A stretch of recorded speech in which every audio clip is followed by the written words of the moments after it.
உலகிலே வாழ்ந்து அவர்களுடைய அனுபவங்களை எல்லாம் உலகு கழித்த யோகியர்கள், தத்துவ ஞானிகள் அவர்களுடைய பாதம் பணிந்து இப்பொழுது தியானம் என்ற தவம், அகத்தவம் முறையை இப்பொழுது உங்களுக்கு சொல்ல தயாராக இருக்கேன்.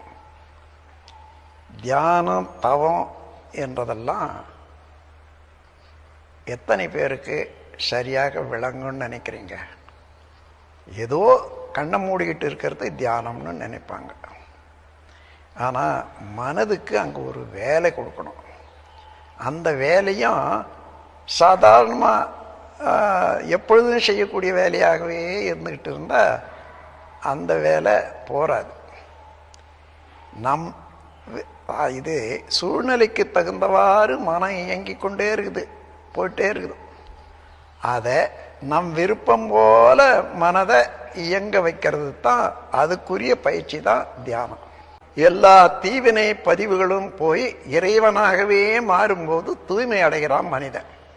அந்த நிலையை நாடித்தான் உலகம் செல்ல வேண்டும், உலக மக்கள் செல்ல வேண்டும் என்று தெரிந்தவர்கள் இந்த தியானத்தை முறைப்படுத்தி வச்சிருக்காங்க என்று கூறி, நீங்கள் அனைவரும் இதை தியானத்தை ஏற்கனவே கற்றவங்களானாலும் சரி, இனி கற்க வேண்டியவர்களானாலும் சரி, அதனுடைய பெருமை உணர்ந்து மதித்து அதன் பயன் அடைவீர்கள் என்று வாழ்த்தி உரையை நிறைவு செய்கிறேன். வாழ்க வளமுடன்.